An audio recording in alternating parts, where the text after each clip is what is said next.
Ok, por petición de varias personas quiero hablar un poquito sobre las hernias discales, ya que he estado compartiendo varios casos de diferentes pacientes. Bueno, fueron dos que sufrieron ese tipo de lesión y gracias a Dios hemos tenido resultados bastante positivos. Ok, hablemos de problemas o síntomas que pueden llegar a padecer una persona que llegue a tener una hernia discal. Muchas veces cuando vemos ese tipo de lesiones vemos que hay una compresión en uno o varios discos de la columna. Obviamente esto puede llegar a crear compresión en diferentes tejidos o diferentes áreas de nuestro cuerpo. Por ejemplo, puede ser los nervios, que obviamente cuando una persona llega a tener un nervio comprimido, llega a tener sintomatología como parestesias, jalonazos y situaciones que llegan a afectar muchísimo la función de la persona.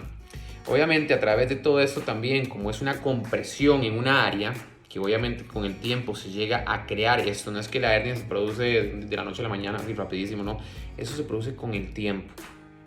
Obviamente con esta situación muchas veces vemos contracturas o incremento en el volumen muscular de diferentes áreas. Por ejemplo, vemos muchas veces en el área lumbar, muchas veces he visto lo que son los flexores de la cadera, la parte posterior de las piernas, los isquiotibiales, todo lo que es esa inserción hacia la cadera, donde prácticamente originan los isquios. Veo un área donde muchas veces crea muchísimo dolor, muchísimas molestias, y esto obviamente llega a crear deficiencias funcionales, que obviamente tenemos que enfocarnos que todo trabaja de forma integral. Vemos problemas en las costillas, en la cadera, en la espalda torácica, en la espalda lumbar, en las cervicales, y obviamente eso llega a afectar muchísimas funciones del cuerpo, porque tenemos que entender que eso no solo afecta la parte musculoesquelética. La paciente que compartí, ella llegó a tener problemas inclusive a la hora de que le costaba respirar, cuando se agitaba, cuando hacía movimiento que era un poco más forzado, se agitaba muy rápido, tenía el problema a la hora de inhalar de forma efectiva y también a la hora de exhalar, le costaba porque todo estaba tan comprimido, y a la misma vez estaba teniendo problemas digestivos. Me estaba contando que estaba teniendo problemas a nivel de que a veces sentía como una gastritis o reflujos, y esto también llegó a afectar otras funciones del día a día. Por ejemplo, también el cliente o el paciente, perdón, que compartí, como sentarse y estar tranquilo, como el acostarse, posiciones de descanso, la persona le costaba, ni siquiera digamos dormir, les costaba mucho, algo tan básico de la vida del ser humano les costaba, todo por el nivel de compresión que se crea a través de esta lesión, que otra vez viene por diferentes factores que llegan a crear obviamente este diagnóstico. Ahora, hablando de diagnóstico, lastimosamente cuando la persona se le dice hernia, claro, es un mensaje catastrófico, todo se fue para el carajo. Y muchas veces se llega a dar un mensaje erróneo, donde prácticamente es como, mira, solo se pueden hacer cosas pasivas, que me parece un enorme error, y lo otro es que se evita el movimiento. No puedes hacer esto porque si no te vas a joder, no puedes hacer esto porque si no se pone peor. Pero al final de cuentas la persona tiene que volver a moverse, y tengo que adaptar a esa persona otra vez al movimiento. Ahí es donde está la clave. Y la gran pregunta es, ¿cómo, no? ¿Cómo sacamos una persona adelante de una hernia discal? Porque pensemos, antes de seguir a cómo tratarlo, a dar una pequeña vista de parte de un readaptador, ¿eh? Porque esto también hay que verlo, de que hay diferentes profesionales con los que trabajo. Pero bueno, vamos a poner el caso, uno de los casos que estoy viendo. Vemos una persona que se va hacia el frente por la hernia, el cuerpo buscando descomprimir esa área, quitar un poquito de presión sobre ese disco y también sobre ese nervio que está teniendo una sintomatología. Pero yo no puedo vivir aquí, porque obviamente no puedo comprimir toda esta área. Aquí tengo vísceras y diferentes sistemas que necesito que trabajen bien, y yo no puedo vivir en ese punto. Entonces, ¿qué hace el cuerpo? Se eleva y creamos esa famosa escoliosis postural que muchas veces vemos en este tipo de lesiones. Entonces ya ahora se crea este problema. Le hacemos radiografía, le hacemos una resonancia magnética, sacamos el diagnóstico, todo es fatal. Hacemos todo el cuadro. Ahora, no voy a decir que esto sea fácil, ¿ah? Recuperar esto no es fácil. Usted no sabe lo difícil que es esto. Y tener a una persona que a veces viene con mucho dolor y no dice, ¿y cómo hago? ¿Cómo lo ataco? Entonces acá es donde digo que es importante hacer diferentes evaluaciones físicas, porque no es tan fácil. Para mí todos los días es una evaluación. Claro, con el tiempo, si la persona va mejorando, las cosas se vuelven muchísimo más sencillas. Y Dios quiera que siempre sea así. Entonces, muchas veces recibo la ayuda de doctores, fisios, inclusive de otros readaptadores, inclusive voy a mencionar osteópatas que me han ayudado a encontrar la solución a diferentes casos con los que he estado tratando. Para mí las hernias, les puedo decir, no son sencillas, cada una es diferente y cada una crea sintomatologías distintas o similares, pero muchas veces vienen por factores distintos. Siempre hay una compresión, aunque haya muchas similitudes, pero cómo yo logro descomprimir esa área es la parte difícil. ¿Por qué? Porque es muy biomecánico y hay que ver todo de forma integral. Y lo sorprendente es que a veces el dolor o la molestia puede presentarse en la cadera, pero puede ser que atacando la cadera no sea la manera más efectiva. A veces hay que empezar arriba, a veces empiezas un poco más abajo, etc. Ejemplo, para darles un ejemplo de lo que quiero hablar, obviamente tenemos que entender que la cadera, como mencioné, la espalda torácica, las costillas, todo esto tiene una relación directa en la función de nuestro cuerpo. Y obviamente tenemos que ver que los brazos y lo que son las piernas son ramas. Y obviamente si esto de acá no trabaja bien, imagínense qué va a pasar con las ramas nuestras. Vamos a empezar a veces a sentir esas parestesias o sentimos que puta, no tengo la fuerza de antes, más es una total mierda, estamos todos con esta situación difícil, se me duerme un pie, siento que no tengo fuerza, etc. Empezamos a ver cómo se radea la sintomatología hacia nuestras, prácticamente nuestros pies, nuestras piernas y brazos. Ahora, hablando dentro de la readaptación o dentro de la mejoría, el tratamiento, tiene que haber un trabajo de fuerza. No podemos totalmente ignorar esto. Es crear una adaptación. Esto es lo mismo, así. Si yo tengo una persona sana y para poder mejorar el rendimiento yo tengo que ponerlo bajo estrés, porque es la única manera que el cuerpo crea un cambio. Yo estoy tratando de crear un cambio y ese cambio se crea sobre el sistema nervioso, creando un estrés para luego poder adaptarlo. Al cuerpo no le cuadra el estrés, pero si yo lo pongo bajo estrés, el cuerpo va a decir, y para sobrevivir tengo que adaptarme. Es lo mismo que uno hace acá. Lo pongo bajo estrés, el que pueda resistir, obviamente no me puedo pasar porque si no obviamente lo vuelvo loco y la sintomatología inclusive sube, pero si yo mejoro, lo pongo bajo estrés suficiente para que el cuerpo empiece a tener ese cambio, podemos con el tiempo ver mejoría en la movilidad y a la misma vez empezamos a ver si las personas tienen como esa pequeña postura que está siendo hecha por la lesión, vemos que la persona va mejorando con el tiempo. ¿Por qué? Porque otra vez estoy creando un mensaje dentro de nuestro cerebro que obviamente va conectado al sistema nervioso y ok, me tengo que acomodar. Si fulanita tal está haciendo esto, mejor me voy acomodando con el tiempo.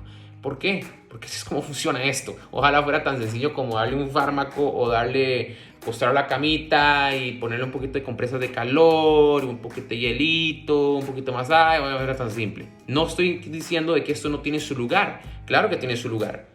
No quiero decir, no quiero que me malinterpreten. Ese tipo de modalidades tienen su lugar dentro de eso, pero no son la solución perfecta. Pueden ayudar a reducir una sintomatología, que lo he hecho, para poder ayudarlos a bajar tal dolor y después entrar de lleno a todo lo que es esta parte.